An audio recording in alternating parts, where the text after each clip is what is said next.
Okay. Hello, everyone. I am so excited to introduce all of you to Jacqueline Raposo. She is an amazing interviewer, writer, and radio host. Am I leaving anything out there, Jacqueline? You do it all. You do it all. But she's also launching not launching. It's out. Her new book, The Me Without. This book, you guys, is so good, and I'm not just saying that because she's my guest. I cannot put it down. We're going to talk about it today, but it is out in Australia, the US, and by the time this is aired, it will be in the UK as well. And this is a memoir all about her experience with not just with chronic illness. She happens to have chronic illness, but a lot of the impact our habits have on our bodies and our mental state. And I am fascinated by it, and I'm fascinated by you. You're an amazing person. Thank you so much for being here today. Oh, thank you for having me. I'm very excited to be here. Oh, this is going to be fun. So I'm going to, at the end, tell everyone where you can find this book. So stay tuned. Okay, so let's start out by, I just want to know a bit about your background. You're a radio co-host, you're a writer, you're an interviewer, you're a journalist. I already asked you if I'm leaving anything out, but if there's anything else you want to add in there, what kind of brought you into each of these roles? How did you get here doing all of these awesome things? Well, I actually started, I got my bachelor's in fine arts in stage acting and with a focus in playwriting. And that's sort of really how all of these things now came to be, because I love theater, and for two primary reasons. Number one, that theater really is the embodiment of bringing words and ideas to life. And it's about collaboration between people. Like, theater, I think, is the best form of collaborative arts. You have a script that a person has brought forth from their mind and their observations of the world. Then you have one actor working with other actors, working with a director, working with a sound and lighting designer and set designer and a props manager and a stage and you have all these people working together to tell a story, and then that story goes in front of an audience, and it's all about words and ideas. And I really love that. And then I got to a point where I just got too sick to perform. In my late 20s, I fell sick again. I was sick in college. I got another round of my illness in college and was still able to go through school and get my degree and perform during it while I was going home every weekend for treatments. It was really hard, but I sort of still kept going. And in my late 20s, I got sick again. Got better enough to perform for a while. And in my early 30s, I realized I just couldn't physically do the job well enough to A, compete as an actor, and B, just survive financially. I couldn't, because being an actor, you have to act and do something. So I was acting and teaching, or acting and bartending, or acting and nannying, or acting and doing something else.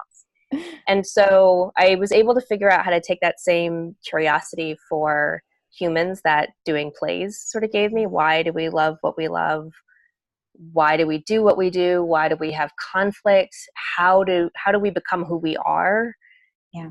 That I found in literature, that I found in plays, that I found in the conversations that actors get to have with each other and with directors and with playwrights. I conscientiously figured out, okay, if I focus on interview, then I can get some of that with real humans. So I went into food writing because I had a background with having this weird body. I had a background with eating weirdly before the internet. I've been off gluten since childhood because of my illness and dairy and all these other things. So I sort of fell into food writing, but instead of being a critic,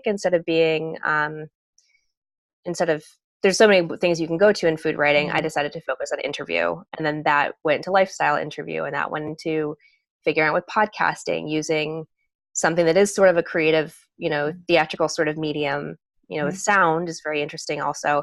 But if I could just focus on interview and talking to people and asking questions and figuring out why we are the way we are, it still satisfies that same curiosity and inspires me. And people inspire me. And so that's sort of why I'm a writer and sort of a journalist and sort of a podcaster and sort of now an author.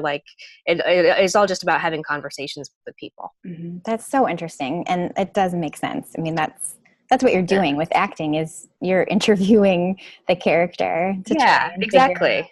who they are. Yeah, You're just sticking exactly. that into real people. So Right. I love Yeah. so you're the co-host and producer of Love Bites Radio. I'd Yeah. love to know more. I mean, I think I kind of have an idea. It's a little obvious in the title, but what are Okay. some of the topics you discuss? Tell me all about those. Well, I love it's well, so I have a question for you first. Do you feel Hmm. like it's love bites or love bites? Love Bites. How am I saying that? It's like in Like between the love bites.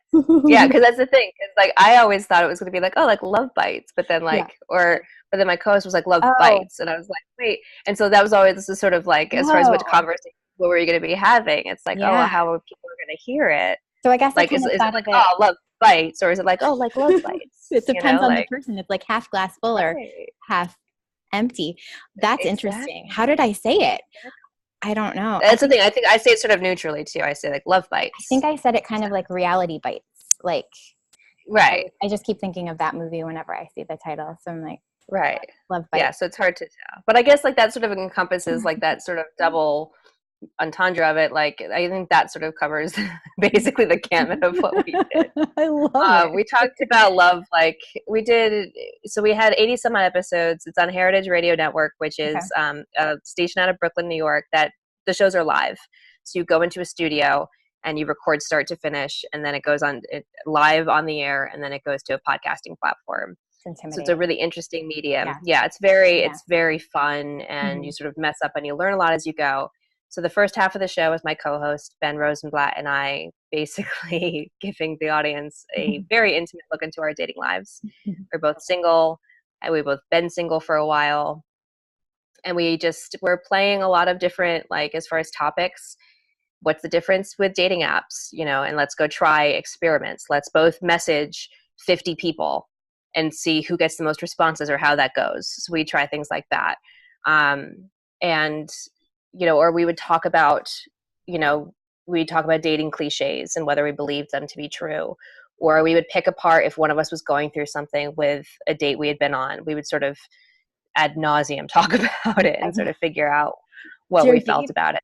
do your dates know that you have this? Like, do they? It it depends. We both had our sort of rules about it, and Okay. that became a thing too. Some Yeah. people wanted to be talked about on the podcast Oh. and they would Mm. listen. And other people, I sort of had a thing where like I went on so many dates, and it only if it became a thing, I guess, Mhm. would I tell someone like, hey, by the way, I have this show. Yep. Also, if they knew my full name, I'm very Googleable. Like you Yeah. Google my name and it came up. Yeah. So that was also a thing, like how you tell people. Like I also have like you Google me and like how I learned to date with a chronic illness comes up because I Mhm. wrote an essay about that on Right. Cosmo. So like keeping They my know. chronic illness a secret, that was a big topic. Chronic Yeah. illness was a topic on the show. We did a couple episodes about breakups because of chronic illness. We did a couple episodes about breakups in general. We did a whole series with couples. We did 5 weeks just on couples who we really admired Wow. and picked their brains about their successes and their trials over sometimes decades. We interviewed a lot of authors, which was really great. Anything from Kristen Newman had a memoir, What I Was Doing While You Were Breeding, which was great, about being single in her 30s. One of the Uh, difficulties having the children. Yeah. yeah, exactly. And she traveled the world. Sarah Eckel, who had 20, It's Not You, 27 Wrong Reasons Why You're Single, was a good one. Lisa Phillips, who wrote, it was more scholastic. She wrote Unrequited Women and Romantic Obsession, which was more of a historical look at, what we think of this, this romantic thing, or we get, we fawn over each other. And then we even had things that weren't even about romantic love, sibling love, partnerships. One about like a chef when his restaurant was closing and sort of Wow. what you do Mhm. when something you lose goes away. Mhm. People when their parents died, mourning. So we really covered like a lot of just very intimate discussions about love and loss, and then had this 2 years sort of journal I that love was that. there. I love that. So it's Yeah. almost like I was just here at like show last night, and do you know who David Bazan is from Pedro the No. Lion? Super obscure musician, but anyway, he was talking about love, and he said he's like, if you're talking about love, you're going to be talking about grief because Yeah. it's the opposite of it. So it kind of sounds like Yeah.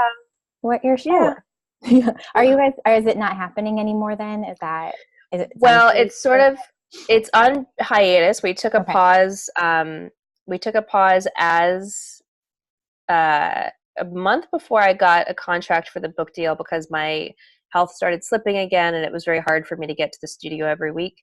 Then I got the book deal. Then my health started slipping more, and now, not to give away the end of the book, but now I am coupled, and my co-host was coupled. So no, we can't quite do that dating show. So I have I have Love Bites Part 2 in plan, and once both the book dies down and once I'm a little bit more back on my feet, Love Bites will be coming back. So we're just on hiatus right now. Well, you've still got love. It's just in a different way. So Exactly. So the next iteration is coming. Yeah. Yay! I can't wait. Well, I'll keep an eye on that.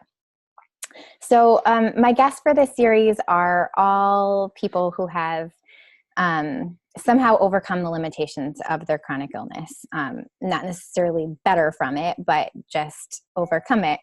So tell me more about kind of which illness you deal with, if you're comfortable with that, and how you are kind of able to move forward even while you're in pain, because I know that you still experience quite a bit of pain and setback from your illness. Yes.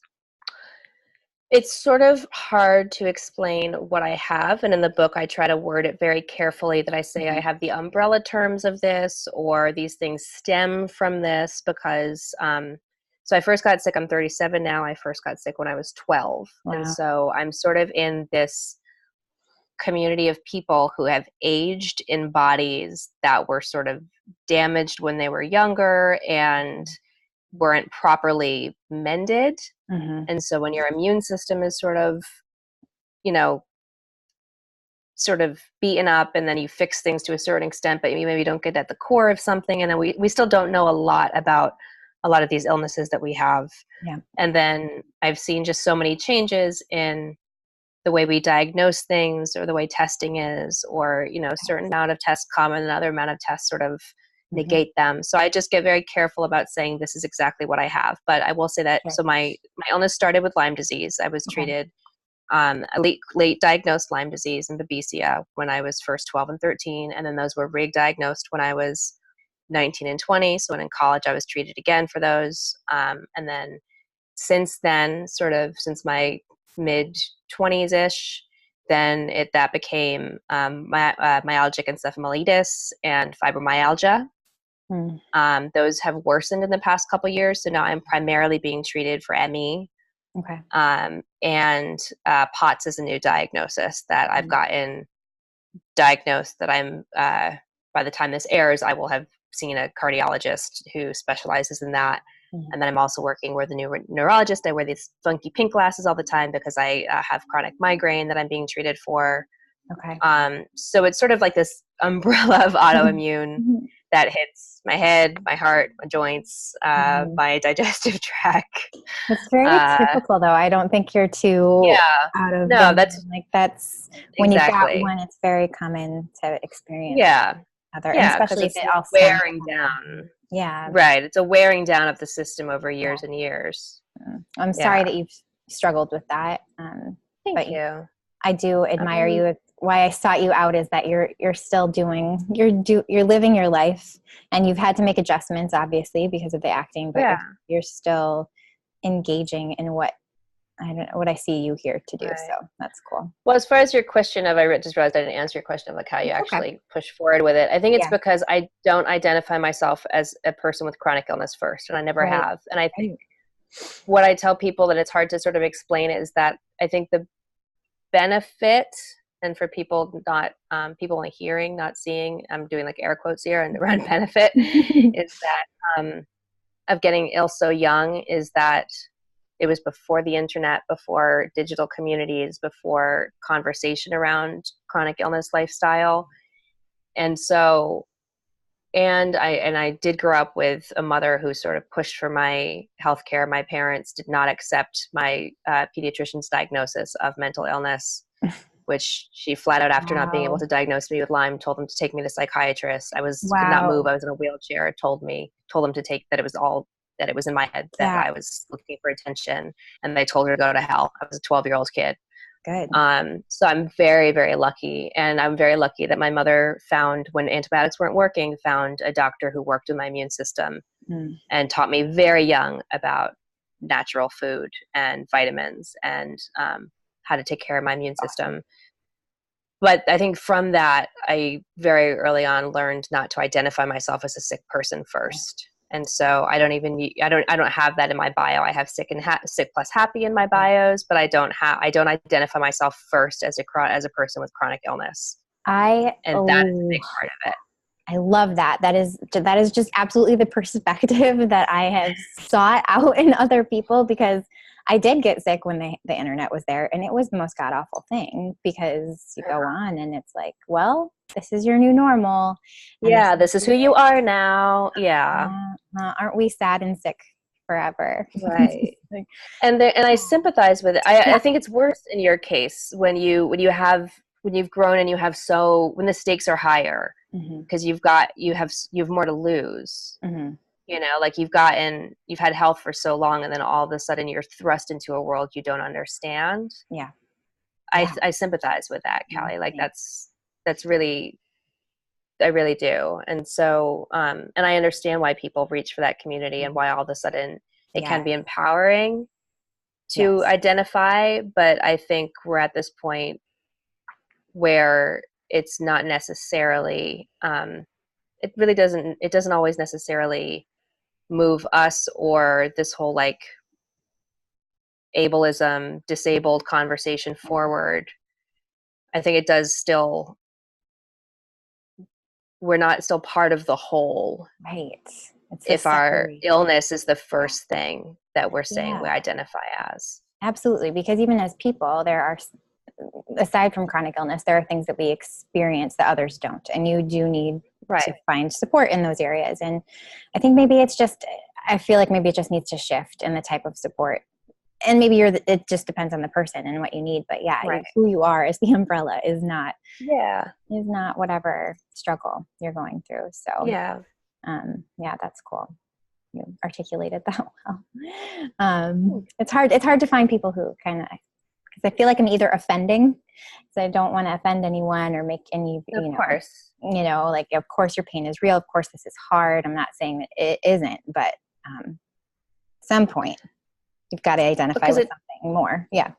Right. And it does take time. Like, that's why it's like, I've had a lot of time, and I point out to people, I've had a lot of time with this. It does take time to figure out how you feel about where you are with your illness, but you have to grieve. Yeah. All right, so let's shift a little bit. I want to talk about this book.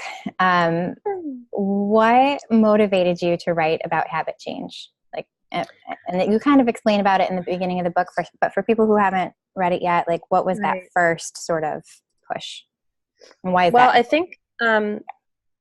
think that the motivation for writing it was sort of just, I mean, I'm a writer, and so I just sort of got, somebody's like, the project that I was doing, people in my life were seeing that it was making a difference.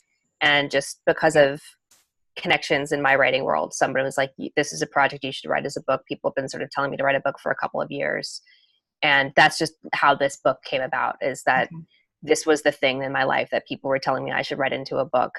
I'd never written something first person before. It's not generally, like I said, I'm an interviewer. It's not my comfort zone at all. That's why I interview so many people in the book. That's why that's why I say it's a memoir cross case study. I interview designers, neurologists, artists, doctors, both for my personal journey in it, to figure out what's happening in my body and mind as I explore taking habits out of my life, but also because it's my comfort zone is to interview other people and to pull their expertise in, and to not speak as an expert myself, or to just share my own story.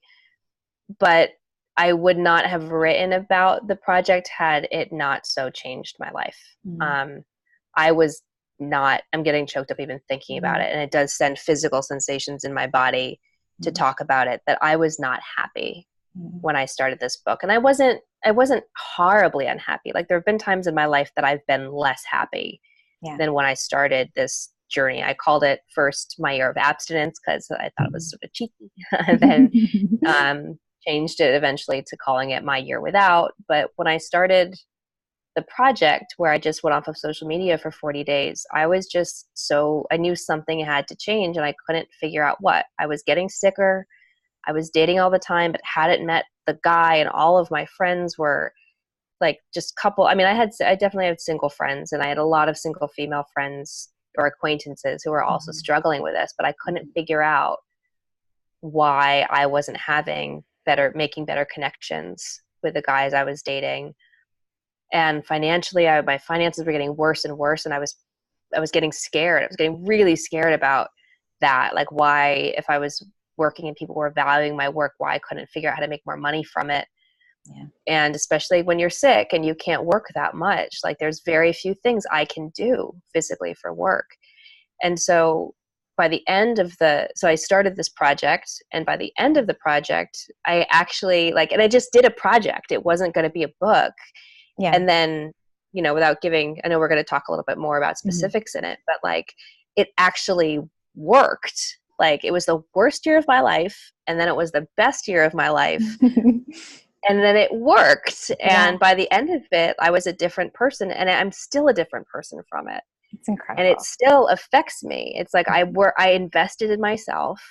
I worked my ass off. I hit the lowest point I've ever been, but I changed, and I did it for myself. And I think other people and the whole point of writing the book is so that other people can do it for themselves. It's not like a here, now go do my book. Yeah. It's figure out whatever your thing is. I'm not a coach. It's not a self-help book in the way that now here's the project for you to go do for yourself. But it really did help me just see the world in a new way. And I'm so grateful. I'm just, I'm just so grateful. I'm so glad you wrote it. And I think memoirs, sometimes you can open them and it's just dear God, can they stop talking about themselves? It's just so bad. I know, that's why I was so intimidated to write one, because they're just oh my God, navel gazing. Right. No, but I did not get that from you at all. Thank you. It's just sort of talking to a friend and hearing about this really changed my life. You can hear that. Thank you. It did. And I'm compelled, I know you're not telling people you go do this, but just hearing your story and just hearing a lot of the research too, that you brought in from your interviews, it's so compelling and so motivational. The social media one, especially. We'll talk about it. Okay. Thank you. So yeah, as I was writing notes on the social media part, I went over and I checked Instagram 3 times. Geez, what am I doing? Right? I'm doing it right now. I know. Very eye-opening. It's that one still. That's Well, we can go ahead and talk about that, because that's the next question I had planned for you. Okay, perfect. So I found you via Instagram, via social media. Right. So it really can't be that bad. Right. But you tell me how bad it is in your experience. Tell me about that experience. Well, I could obviously talk about this for a very long time. And I've obviously written about it a lot. Yeah.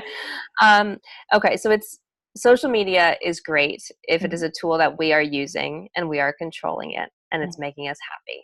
If we like using social media, if we are using it in a way that on our time and it's a choice, then great. And if we are feeling genuinely connected with other people on it, then wonderful. Right. The problem is there are so many things that we are not even realizing that social media is doing to us, because we are doing it habitually and we are letting it take over our brain and bodies without our even being aware of it. And that is intentional.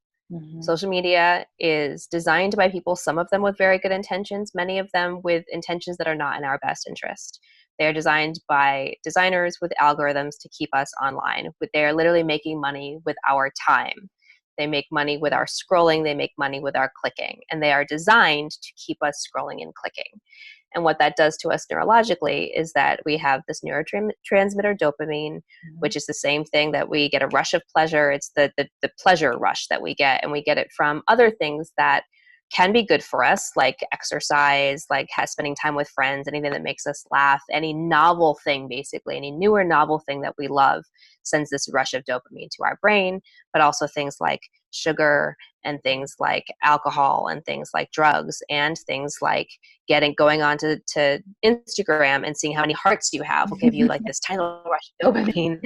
But the problem is that there's this dopamine thing, we need more and more of it as we go back to the same thing. So we're not going to get the same amount of rush from the same thing. And as we age, the natural amount of dopamine we have in the brain recedes. I think it's like 10% for every decade. So of course. And the thing is, we're not even realizing it as it happens. So that's one thing about social media. And then there's the actual like holding technology. Like there's the fact that like there's the blue light issue that people talk about.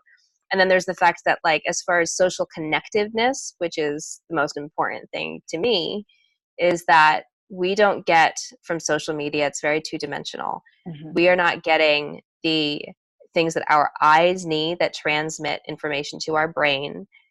We're not getting gestures. We're not getting the tiny little things that our eyes take in that send information to our brain as far as, oh, that's what this person is feeling. That's what this person means. The same thing with vocal inflection.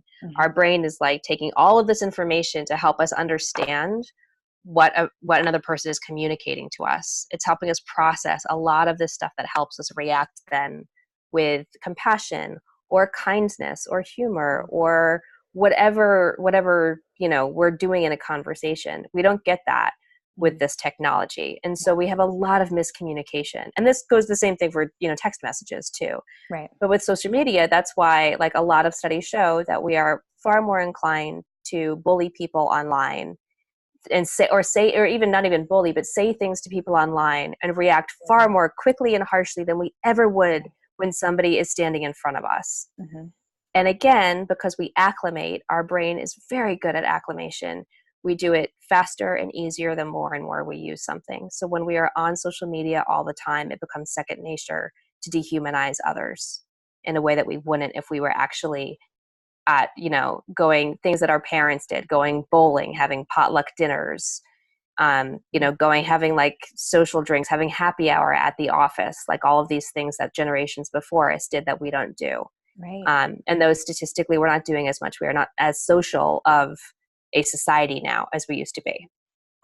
So that's a lot of stuff about, and that's, no, it's fascinating. My mind's like thinking of all of these different things based off of it. But one of them that was sticking out to me was like the future generation, the kids that are teenagers now. And so I work very part-time as a school psychologist. So a lot of my training is, in socialization and I think these very basic social skills, like you were mentioning, just how is my tone when I'm sad? What is my tone when I'm happy? What is the tone when I'm frustrated with this person, and what isn't it?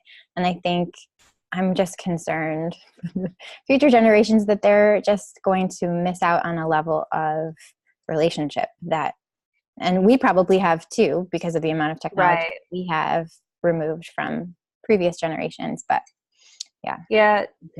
I didn't use a lot of her information in the book because it wasn't as applicable to people our age and people older. But Sherry Turkle is a researcher and psychiatrist. She's an MIT professor who since I think like the 80s, she started doing research on technology and specifically its effect on children. And her books are incredible. Her lectures are incredible.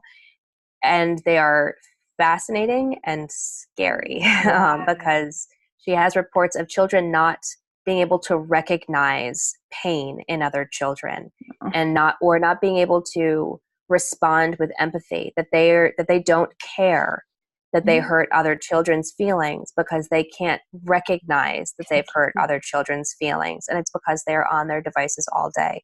They would rather text than talk. They would rather be on social media than actually be with each other in real life. And I think a lot of people are sort of recognizing that and, pushing back from that and trying to make sure that we're, that we're having some response to that for children now, I think, but she's a great resource. There's resources, a lot of them on my website for a lot of these. I call them my super smart human crew, especially with social media and the psychology aspect of all the things that I studied. I actually wrote down one of the quotes from your book from Sherry Turkle. Is that how you say her last name? I Yes. loved it. So good. And she's talking about social media. We think we are never alone and therefore are never lonely. Right. Yeah. So let's talk more about your experience with that, because I don't think I explained well. You went 40 days, right? Your biblical 40 days. Biblical 40 days. Super 21st century Jesus. So I was very egotistical about that. I loved that. Catholic family would not be happy when they read that. So 40 days with zero social media. So no Instagram, no Facebook, no texting you could still do. Yes. Texting I did, but no Twitter and no dating apps too, which I considered a form of, social media. So yeah. Social media. Yeah, that's fair. Yeah. Okay. So a little bit about your own personal experience with that. What did you find? How hard was it? It was shockingly, embarrassingly hard at the beginning. I, like you just said, like you did Instagram 3 times while in a short period. Like I didn't realize how often I would grab the phone without meaning to, that I would, I work from home. I'd be at my desk. I would get up to make a cup of tea and grab the phone. I'd get up to go to the bathroom and grab the phone. I would stop to think about a sentence that I was, writing mid-sentence. I would stop to think about it and grab the phone to look at, whatever one. Yeah. And how many times a day I stopped to do that was just petrifying. And then there was the going out in social situations alone. At that time, I was a lot more social than I am now. And the idea of back then I couldn't walk into a space and not know somebody and then just stand there or meet people or be comfortable with my own thoughts. I had to have a phone in my hand. And so I would panic. I'd be so uncomfortable with just being in a space without being able to dive into my phone, which is, right here, because all of my stuff is here just in case I need it during this interview. But I would just be, if I couldn't just be holding this and looking distracted, right? Like looking important, the security, then I didn't know what to do. And so that it took 10 days to break from that, 10 days to be, and then also there was, and this is where being sick comes in. I spent a lot of time alone. And so it heightened the reality that, wow, I do spend a lot of time alone without other people, and people are doing things and I'm here alone. And wow, I am unhappy being alone. It really had me admit that, like, oh, I don't like being alone and sick. I always had been. I just hadn't let myself admit that. So I think that was sort of the first step. But I did tell a friend by day 10, I sort of had made peace with that and was able to just sort of sit and look and notice the beautiful things again.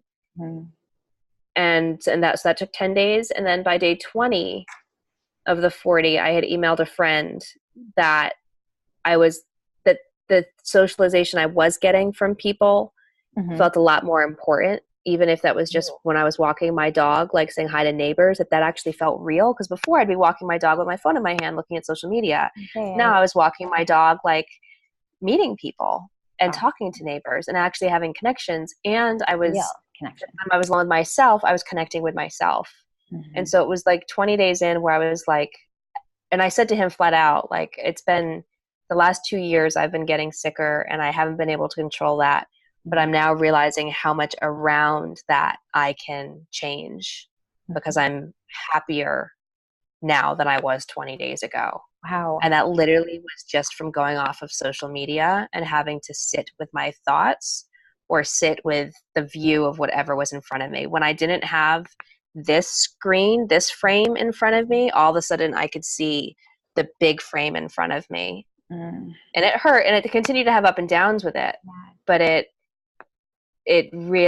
was a significant change. I don't think that the big project would have come if I'd started with a different habit. I think it had to be technology and social media that I started with. Yeah. Well, It sounds like you were kind of confronted with yourself, confronted. Entirely. Yeah. Yeah. Yeah. Having to deal with those thoughts without the distraction. Yeah. That, yeah. But it all, there were, I have to look up my note on this too. You like, I know a good writer when I'm writing and there's just all of a sudden this moment where it's like goosebumps. It's just like, I feel that moment where you were writing about the train and how you were watching a video of the train and yeah. I just loved that visual and just how present you were in that moment and just realizing the things that were around you and seeing the color of the sky and just things that we we don't look at anymore. We're so zoned into social media. So that was beautiful and just convicting for me to read about that. So Thank you. yeah. And that's what I mean as far as that kind of stuff is still with me today. That, like, I notice the light all the time. Like it's the first thing I notice in the morning is like what the light is like. Interesting. Yeah. It's not the first thing I do in the morning is not pick up my phone. The first thing I notice is like, what's the light today? What does the air feel like today? And I don't do it on purpose. It's just what a normal it brain is does. now. Yeah. Yeah. What we did before. Yeah. Yeah, when I read that part, I laughed. I literally laughed out loud because I was just like, it's like in a little pouch next to the side of the bed. What happened on Instagram while I was sleeping for like 5 hours? Nothing. Right. Apparently it means that much to me. So yeah. Well, I think I need to do a little break myself. Loved reading about that. But so let's talk a little bit about the idea of minimalism, because that's kind of what's come up in your book, kind of in each of the chapters to what you've done. How could someone put that into place? Where should they start? Is it just this? Who's the woman on Netflix that everyone's talking about right now? Marie Kondo. Marie Kondo. It's not just Marie Kondoing everything, right? So like, what's your idea behind all of that? The idea of it. Well, so I didn't study minimalism specifically, but it sort of weaved its way.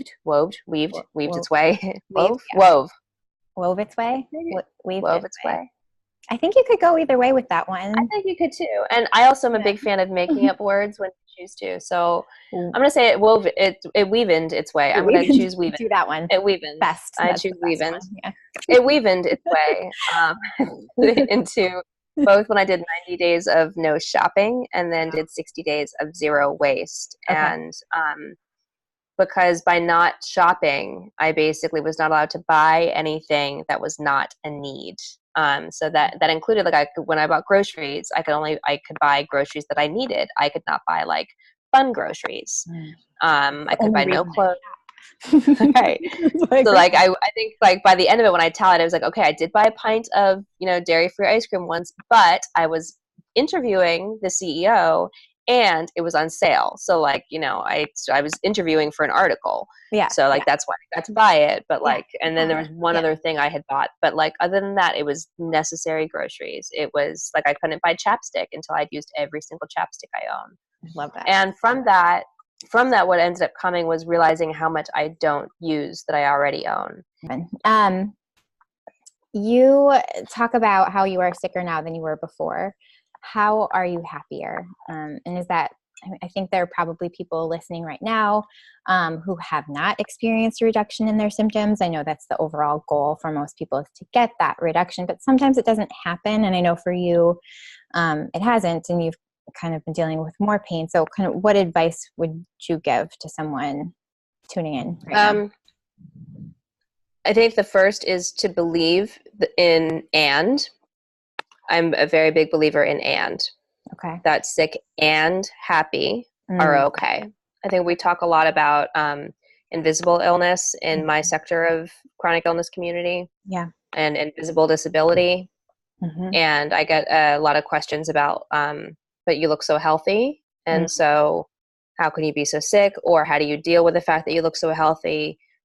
And so I say, well, because there's the and that, like, yeah, it doesn't matter that I look this healthy. And also I sort of don't, I used to be bothered by that, but I don't, because, you know, I sort of try to not look sick all that. There's no definition of what a sick person looks like. And again, this is part of advocacy, that I'm trying to break a stigma of, this is what a sick person looks like. This is what a disabled person looks like.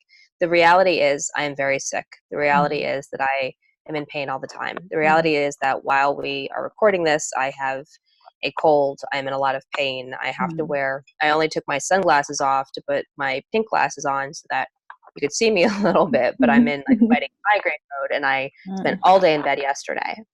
And I will spend the rest of today in bed. But it's okay, you know, because I believe in and. And so the and is that I work very hard on relationships.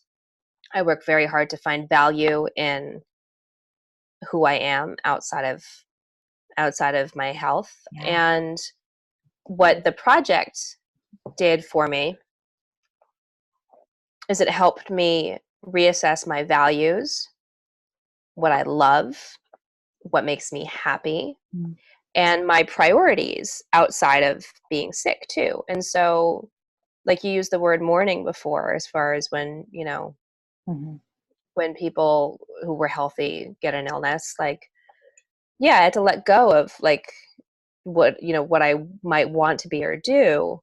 But once you get to that point where you figure out, this is what I value, this is what I love, this is what makes me happy, and you sort of figure out how to let go of the expectations that you had, then you can find genuine joy in, like, okay, so I know that, like, I know for me, certain types of books make me happy. So like I leaned into those type of books, and I don't try to read other type of books anymore because I should read those type of books.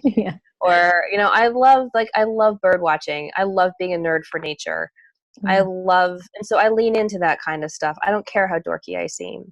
You know, those things fill me up with joy. My relationships are the most important thing to me. And so I will stop what I'm doing if somebody I haven't seen in forever FaceTimes me. And my relationships are so important that I work at them.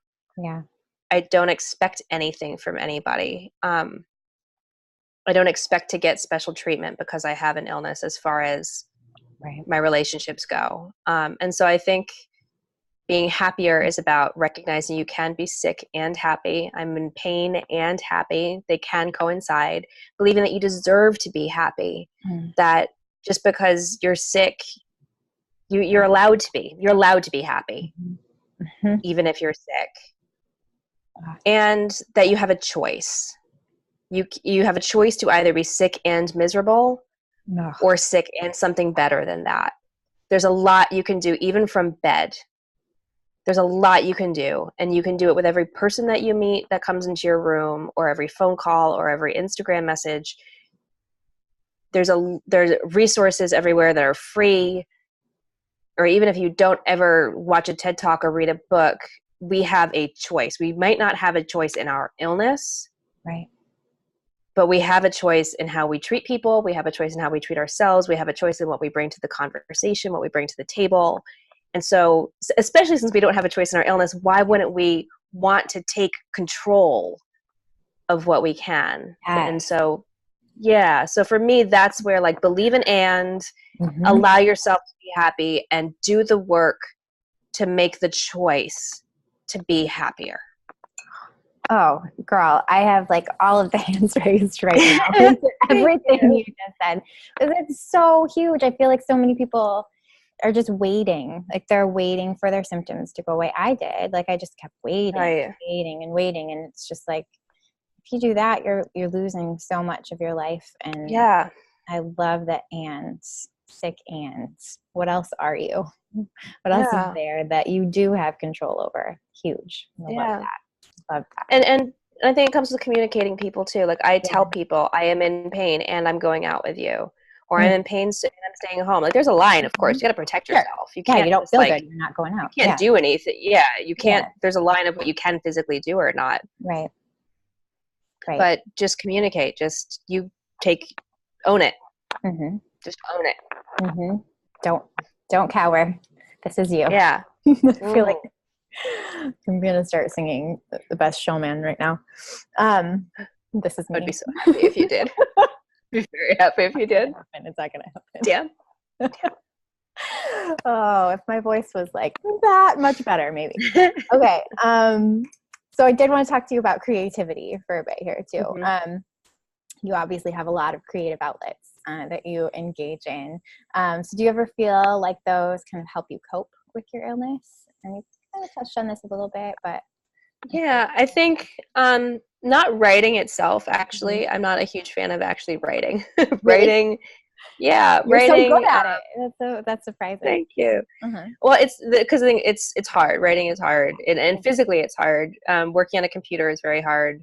Working on a computer hurts. I can no longer even sit at a desk. I'm lucky that last year when I wrote the book, I could sit at a desk, and I did sit at a desk, but I have had to back off on my productivity as a journalist right now because as my health has worsened, and so that's a part of the Yeah, world yeah. of illness and disability. Mhm. But as far as how it helps me cope with my illness, one of the resources I loved in the book was Tim Kasser. He's another researcher and scientist and psychologist, and his book, The High Price of Materialism, is a lot about our consumerist habits. He takes decades of imperial data and sort of applies them to consumerism, but he basically talks about our psychological needs and how he breaks all of this down and at the end sort of pulls it into that we have these psychological needs, these four psychological needs. And the problem with our consumer society is that instead of really working to fulfill these psychological needs, we end up seeking them out in consumeristic ways because that's how our society is built Yep. now. So it's a fascinating read for that. But Yeah. basically, what writing and creative outlets does for me is it fulfills these psychological needs. Mm. The first is safety, security, and sustenance. That once we have what we need, once we have a roof over our head and food and healthcare and stability in those things, then we feel safe. And so writing as a job, when it's going well enough that I'm making stable income, Yeah. it's something I can do as a person who is technically now somewhat disabled. Mm. I cannot go to an office and work, and I have not been for many years now able to physically work. Yeah. And so writing is something I can do from home and make money from it. The second is competency, efficacy, and self-esteem. And it's the idea that we are skilled enough to do a task set in front of us. And so, we have confidence that we are learning something that we can do or that we are contributing something that we can do. And writing gives me that self-esteem. It gives me that feeling of competence. Yeah. And then the third is community. And obviously writing gives me something to contribute to a community and have a dialogue with a community. And it gives me that like a reason to interview people and to talk about that. And then the final is authenticity and autonomy. And it's that we are choosing our path in the world, that we have control over our choices. We are living as who we want to be. And as a writer, that is very much like, getting to choose not choose how I see the world, but again, crafting how I see the world and getting to have some choice in what I do. And so that's how, again, like it's the idea I'm not just a sick person. It gives me this sort of steady table or steady chair legs of I have I have an identity and I have grounding and I have some sort of path or value or something that gives me purpose and connection to people, so that I'm not just dealing with the things that we're dealing with. Like I'm not just dealing with keeping my my healthcare assistance or scheduling doctors or rescheduling doctors or fighting for a prescription Right. or waiting for lab results to come back. Not sure if I want them to be positive or negative, like, Right. so just, it Yeah. gives me those things outside of just figuring out what's happening inside of here. Yeah. Oh, that's so huge. And I think that I hear too, like that control thing you were talking about before. It's the stuff you can control, and that's Yeah. yeah, Yeah. huge. Um, what would you say? Because there's a lot of people, um, that are told, "Oh, it's all in your head." But I think that there's a difference, and I'd love to hear your opinion on it. And the difference between it's all in your head and sort of the impact that our habits, our thoughts, all of the things that you went through in this book, how the impact that those have on our health and well-being. So the things that are in our head, how they affect. Right. Yeah. Well, I know I use the phrase all in our head in the book, about what I had heard and what we often hear Mm-hmm. with chronic illness before we get diagnoses. Like I said, like that's what I was told as a kid, and I've heard that as an adult by people who are not good enough doctors. Uh, but I get so wary of the phrase all in our head, because even people with mental illness, they have physical illnesses that just happen to be neurological illnesses. So the thing, our brain, when we say all in our head, it's still part of our body, and it's still this thing that some things in it are malleable and some are not. Mm-hmm. There's a difference between having anxiety for something that's real and that's a real world problem that we all deal with, and having anxiety disorder. Mm-hmm. There's a difference between being manic depressive and then going through a rough patch for a couple of months and not taking action. Yeah. And I think those are very important distinctions. And I work very hard to sort of, later in the book, when I talk about battling night anxiety, about wording it as such that it's clear that I'm not someone with an anxiety disorder, because I think those people need proper attention and focus. Yeah.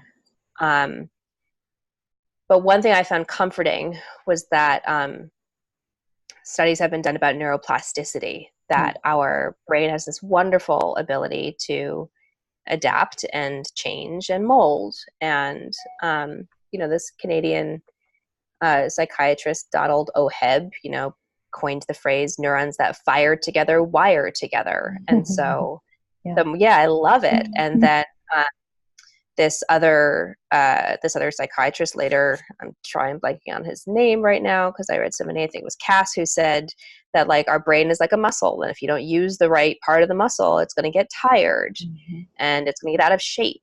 And so if we're not using our happy muscles in a way, like just metaphorically, like they're going to get out of shape. And another resource I used in the book, it said like happy people surround themselves with happy things. It's really not that, novel of an idea, that like you've got to keep feeding your brain, and all these things that our brain's got a big job. Our brain is, it's controlling everything in our body. It's taking in everything we're seeing, we're hearing, we're smelling. It's like it's regulating our blood pressure and our blood sugar and our hormones, and it's got this fight or flight thing. It's doing all of this stuff. And so there's obviously, if we could use our brain to control everything, then we'd be healing ourselves magically, and we'd be, astral projecting and, doing all this cool stuff, and we can't. But awesome. There is a part of our, some say it's 40% of our happiness can be controlled. That 50% is based on our DNA, and 10% is based on life circumstances, and 40% is up to our, our ability to change. And that 40% was, that's what I talk about in the book towards the end, that I want to see how much I can sort of play with that 40%. That there are things that if we just keep on doing them, in the same way that we accidentally form habits, if we just keep on doing things and our brain keeps firing and wiring, just fire and wire the happy neurons, fire and wire the happy neurons, like it can just, so what if it's in your head, your brain's in your head, just it is. Have fun messing with it, right? 40% I feel like is that's a significant number. That's nothing. Exactly. What's the difference between happy or not happy, really? Right. 40% happier. That's huge. Yeah, totally. At my lowest, saying 10% happier, I would have taken. Seriously. Can you tell me more about the individuals you interviewed for your book? Because you mentioned that your conversations were challenging at times. So I'm just curious to know more about how so. Yeah.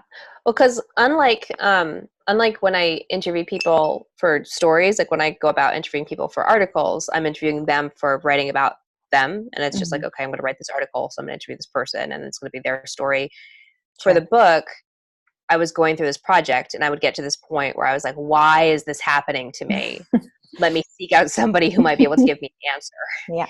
And so it would depend on either at that point in the process, I would read their article or watch their TED Talk or read their study or their book, and then seek them out either then or afterwards. But they would be challenging because I want concrete answers. I'd want to be like, this is happening in my body. Tell me exactly what's going on because you are a neuroscientist. Yes. And they'd be like, science isn't that accurate. Like we do studies on rats, on the brains of rats, and we do them, or with all of the studies we've done, studies pick, like with all the articles that we read online from these science magazines, they're picking very specific populations of people, or they're not general enough, or they're too general, or they're not made to they're basically like, we can't tell you, weird person who's had chronic illness forever, who like didn't eat much sugar to begin with, exactly what's happening with your adaptation of fructose versus glucose that you're asking us about. And I was like, no, but I want to know, like, Tell me. yeah, You have the just tell answers. me. You And have they're the like, brain. exactly, you're a scientist. Like, science isn't that specific. Like, you have, and that was sort of across the board. I'd be like, okay, you have this podcast about loneliness, and you do all this research about chronic loneliness. You've read all these studies. You're very smart. Tell me, do I have chronic loneliness? Am I acting this way out of chronic loneliness? And basically everybody I went to would be like, we don't have, like, nothing that you can read, no self-help books, no article, no study is going to give you the answer about yourself. Like everybody had a disclaimer. Yeah.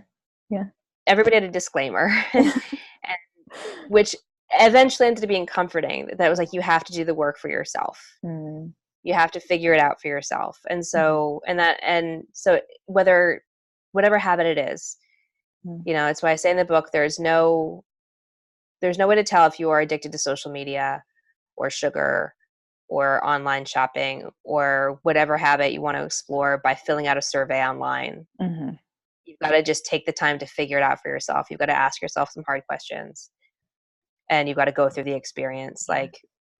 And so that's why the interviews were fascinating, and I'm glad I did them. And again, studies and a massive amount of data shows that you have a far greater chance of succeeding at changing something you want to change if you learn. Being confronted with the consequences and implications of your values and changing to live a life of value helps people make the change. So the more, basically it's like, the more you know, like the more you know, like, that like helps. Yeah. And so, so I definitely like encourage people to, like, if you want to, like, that's why I go into the history of each habit, or, something quirky about it. Like I start each chapter with like, here's something that has nothing to do with me about this habit. Yeah. I love because that. I need to learn more about it. Yeah. Like, and I try to pull that in, because the more we know, the more better prepared we are. And the more we have like this whole pool of the world behind us, so that when a neuroscientist tells you, you probably weren't addicted to sugar, you probably were just really sad that a guy broke up with you and the election was rough and you're not drinking alcohol right now and people are really mean in the world, you're probably just really sad. Then you can like be like, okay, I've got tools, I can keep on going. Yeah. Whereas it would be easier to just have the scientists say it was exactly. I really wanted her to say that it was the sugar. And the science writer was like, tell me it's the sugar. He's like, I don't think from what you're telling me it is, but the data. And I was like, well, tell me it's the fructose, it's not the glucose. Like, I've written 3 books and I still can't tell you. And I'm like, all right, I'll just keep on being miserable. But the sugar made you ask the questions. Exactly. To learn. So right. That's huge. Yeah. That sounds amazing. Well, I'm sorry they couldn't give you more exact answers, but it sounds like it ended up okay. Yes, all worked out. Okay, so I'm going to ask you one more question, and then I have some silly rapid fire questions for you. But what advice do you have for the chronic illness community? So you've worked a lot on habit change. So what kind of habit changes do you think for them in particular might make a difference, and why should they even care to do that? Well, I can't necessarily say a habit, like this specific habit change will make a difference. Okay. But because everybody's different, obviously. Right. And like I said, I'm not a coach. I do think technology and time offline, whatever the technology is, whether it's television, texting, using a computer, social media. I think the more we are talking to humans and not on machines is a huge part of living in the real world. And I think that I think that's just something with our brain that obviously I talk about it in the book, but I think for me personally, getting out of the habit of looking at the screen, like I said before, is that I could see this around me. Getting out of that habit was life-changing. I cannot express how different my life is. I don't feel powerless. Before I was feeling powerless to the fact that I was single, sick, and broke. I am now I'm sicker. I'm broke / maybe even broker. I'm not single anymore. And I would probably still be single if I hadn't done this project. Wow. But when you act out of habit, you're acting out of passivity. When you are acting out of choice, you are in the present, and that is just like we always talk about this intangible presence that we want. Like if you're just choosing what you want to eat rather than eating out of habit, if you are choosing what you watch on TV rather than mindlessly scrolling or just letting Netflix just keep on playing for you, you're just paying attention. You're just paying attention to what's happening in the world, and your brain is getting all these beautiful sounds and images rather than just letting time pass by. And I think especially with chronic illness, when we feel powerless to the fact that our bodies are not what we want them to be and that we can't change them, and that we feel helpless when people won't help us fix them. And for those of us also stuck in a financial rut or stuck in a system where we can't get to the right doctors, we don't have access to the right treatment, we don't have as much choice and we don't have as much power as we want to have. And so again, it goes back into once you stop acting out of habit, you realize how many choices you have. How many choices you have as soon as you open your eyes in the morning. It's so empowering. Yeah. Because the control is taken away. And when I got the visual too of just watching your life go by on like the screen in front of you. And that's literally what's happening with social media, phones, and engage in it. I love that. Take the power back. Amazing. So we're just going to get a little few weird questions out for you at the end. It's supposed to be rapid fire, but I have a tendency to talking, but we'll do our best. I will try to go rapid fire driven too.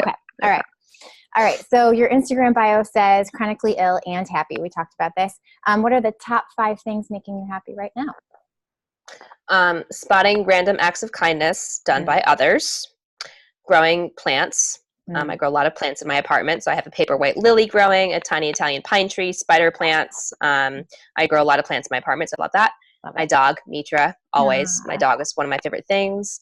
My loved ones are being amazing as I go through this book launch process. So my parents, my siblings, my boyfriend, my roommate, friends are messaging me from everywhere that they're buying the book, reading the book with their reflections of the book. I am overwhelmed by the personal love, and especially around my illness, people not realizing how sick I've been, people not understanding it, but now they're understanding me better and reaching out with just love and support has been just overwhelmingly wonderful. And bed is always one of my favorite things, but I got a moon pod, which is this amazing beanbag. My boyfriend gave it to me for Christmas, and it is for anybody who has somebody who can buy them an expensive beanbag. It is an aerodynamic beanbag, and it is that and a gravity blanket is my safe space right now. That sounds amazing. Oh, I love you. Yeah, it's a kick. You're happy. So I'm happy. I have a weighted blanket, but I do not have a moon pod. I want to try it. I've been wanting a beanbag. The house that I rented for writing the book had a beanbag chair in it, and I've been wanting one since then. And this is like the best possible beanbag bed that it's amazing. I'm going to have to go check this out. Okay. Music you can't live without. Carrie Newcomer is number 1. I have to listen to her. Robbie Gill and George Harrison. Awesome. Yeah. Dijon or Stone Ground? Dijon. Yeah, simple girl. Yeah. Current Netflix binges, if you're doing them. So many. I'm like a sick. Okay. Yeah, I'm a sick girl. I watch a lot of TV. Okay. I fired through them. Grace and Frankie, one of my favorites. Frankie and Grace. I forget which way it I goes, think it's but I love. Yeah, Grace and Frankie. Frankie. Yeah. Grace and Frankie. Grace and Yeah, Frankie, I Grace and think. Frankie. Sabrina. Oh yeah. Supergirl, Once Upon a Time, and Miss Fisher's Murder Mysteries is one of Oh, my favorite shows. I've I binged it several times know over and over. that It's one. Australian. It's amazing. My headphones are named Friday and Dot over because of the lead characters. So this is Friday and this is Dot. I name inanimate objects all the time that I love. amazing. That's how much I love the show. Is Miss Fisher's Murder Mystery. We have to talk about the pinky that you named. Oh, Happy. my pinky, Happy. Oh yeah, I named my pinky Happy. That's my favorite paragraph. So yeah. People like that one, yeah, because my right pinky finger doesn't hurt often. So yeah, when everything else hurts, my right finger is okay. So I still sometimes paint it and I focus on it, and sometimes I type with it. Yeah. She wrote, for any of you listening or watching, she wrote to her pinky finger how much she appreciated it. It's great. You got to read it. Okay, Zach Morris or AC Slater?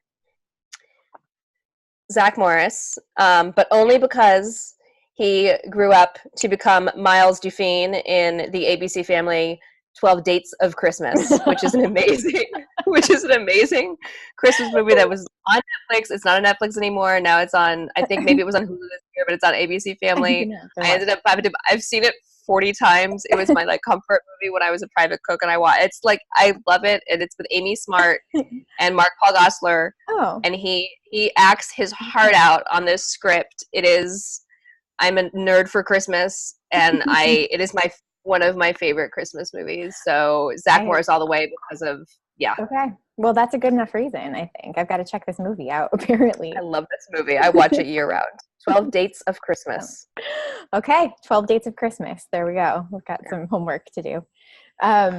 Most obnoxious thing said to you in the past week?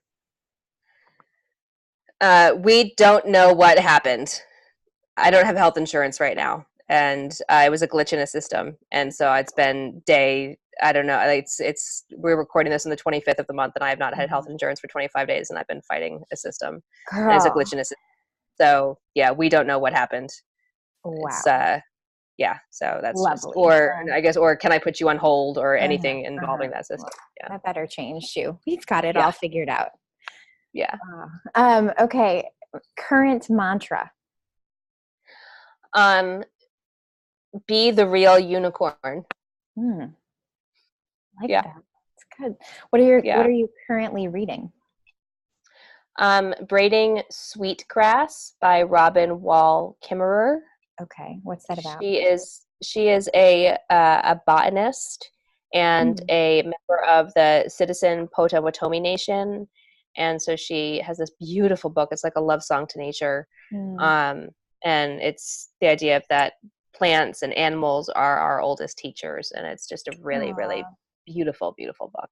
That sounds amazing. I'll put that in the show notes because I'm going to look that one up too. It's really good. It's really beautiful. Favorite quote. This is close to mantra. But if you got something different, go for it. It's a mantra as well. Be here now. George Harrison. Yes. It's always works for me. Love it. Beach or mountains? Mountains. Okay. You have 5 minutes to live. What do you do? What do you say? Who do you call? If I'm with someone, if it's like a cataclysmic thing and someone is afraid and they need comforting, then I comfort that person. Okay. If it's not, then I just sit and look and feel and wait. Everybody in my life knows that I love them. I'm ready whenever it happens, and I want to experience that moment. I want to be prepared for it. I want to embrace it. I want to feel it. I don't want to be afraid or distracted when it comes. I want to embrace my death.